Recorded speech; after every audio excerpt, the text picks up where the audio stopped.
In this video, we will discuss about coagulants and anticoagulants. So before going into the drugs that are used as coagulants and as anticoagulants, let us before briefly discuss the process of coagulation, and then we will proceed further with the drugs.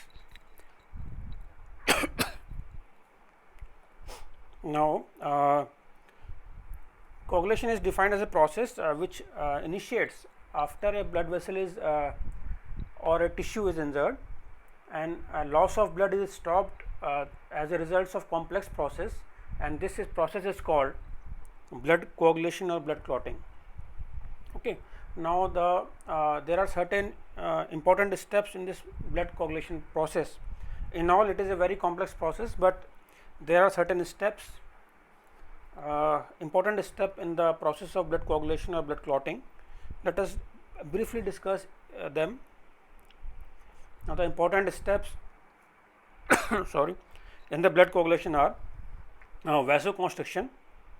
Now, the first step is vasoconstriction. In this, platelets on encountering a damaged vessel release serotonin to produce vasoconstriction and thus decrease the blood flow to the affected area. So, this is the first effect that happen, first step that happens, that as soon as the platelets they encounter a damaged blood vessel, okay, as soon as they encounter the damaged blood vessel, they release this compound serotonin, and this compound produces vasoconstriction, and because of vasoconstriction the blood flow to the affected area is decreased. Now, after that, after the process of vasoconstriction, the next what happened, that the platelets they begin to stick to the injured cell. Okay, the platelets they stick to the injured cell, and this process is called as platelet adhesion. Now, subsequent to platelet adhesion, these platelets then they change their shape. Initially they are disc shape, but on after the encountering damaged blood vessels, and they undergo certain morphological changes, and then the shape changes from the disc shape to the shape with the filament, so that they can adhere to each other or they can stick to each other. So, this is the third step, platelets change their shape from the disc shape to the filamentous form, and then this helps them to adhere to each other. Okay. Now, after this the platelet release is promoted.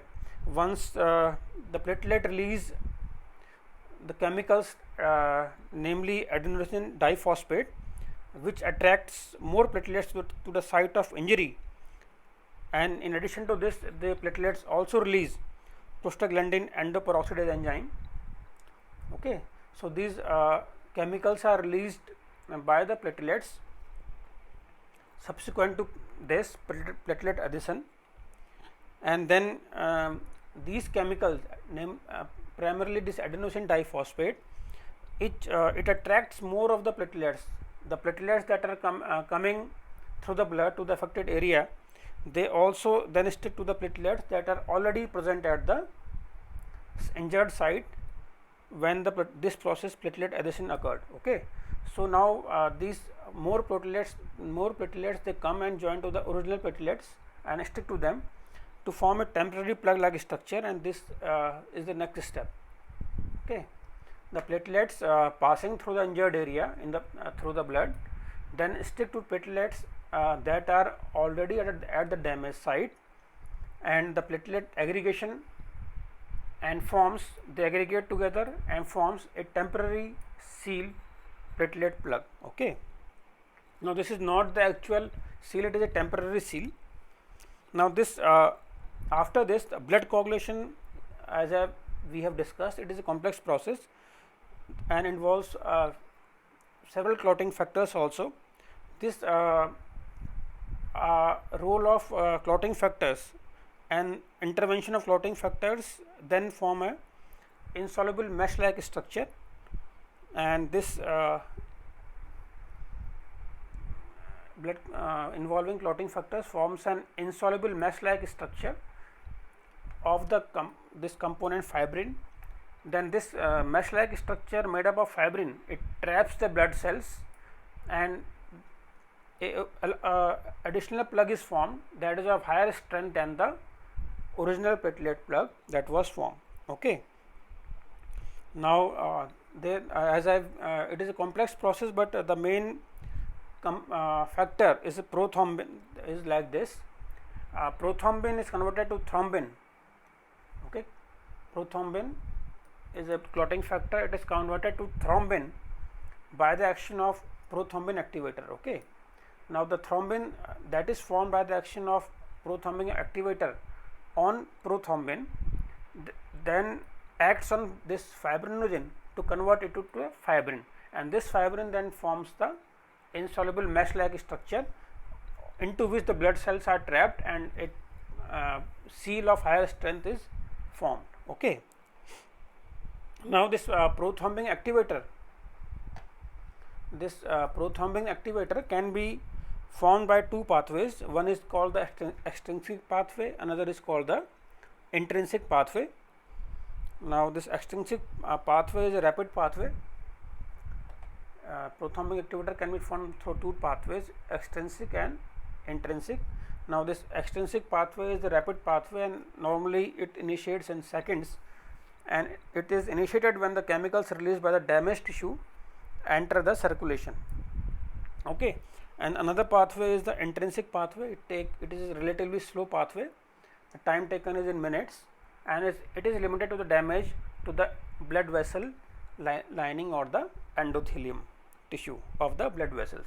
Okay. So, these are two pathways through which this prothrombin activator can be formed, and on formation of this prothrombin activator, then it converts this prothrombin to thrombin, and thus the thrombin thus formed it converts fibrinogen to the fibrin, and this fibrin then forms the insoluble mesh like structure which traps the blood cells. Okay. So, this was the process in brief of the blood coagulation. Now, the various blood clotting factors are shown in this slide. Factor 1 is fibrinogen, factor 2 is prothrombin. Now, prothrombin, we had just discussed the role of this prothrombin in the previous slide. Factor 3 is a tissue factor, then we have factor 4 calcium, factor 5 labile factor, factor 7, factor 8, factor 9, factor 10, factor 11, factor 12, and factor 13. Okay. So, in all there are 12 clotting factors. Interestingly, you can see there is no factor 6. Okay. So, it is 1, 2, 3, 4, 5, 7, 8, 9, 10, 11, 12 and 13. In all there are 12 factors. Okay. So, this was a brief recap of blood coagulation. You have already studied in detail about this process when you studied the human anatomy and physiology. Now, coming to the coagulants, coagulants can be defined as the substances that on administration they promote the coagulation of blood. Okay. The drug in the syllabus under this class is menadione. Now, the structure of menadione is like this. Now, as you can see, it is a naphthaquinone derivative, and it is having, this is a naphthaquinone structure, and you can see it is a it has got activity similar to that of the vitamin K. Okay, it is a naphthaquinone derivative having activity similar to the vitamin K. Now, vitamin K is required for the synthesis of factors 2, 7, 9 and 10 of the clotting factors that we have discussed just in the previous slide. Okay.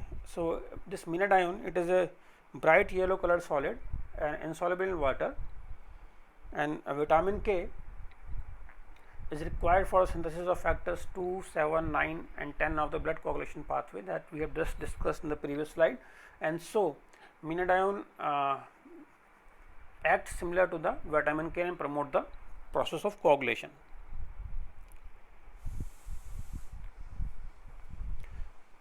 Coming to the anticoagulants, Now anticoagulants can be defined as the substances then on administration they prevent or reduce the coagulation of the blood.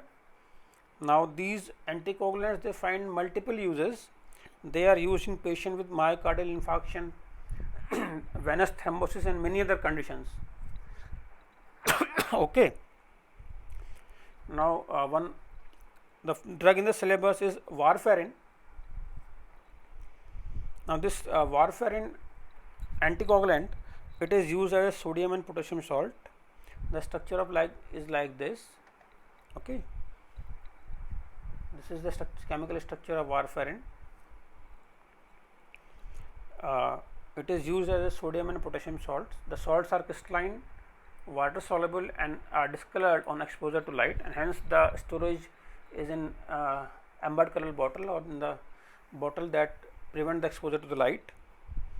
Now this warfarin, it acts by preventing the synthesis of vitamin K dependent blood clotting factors and hence stop or minimize the blood coagulation. Now as we know, vitamin K dependent factors are 2, 7, 9 and 10.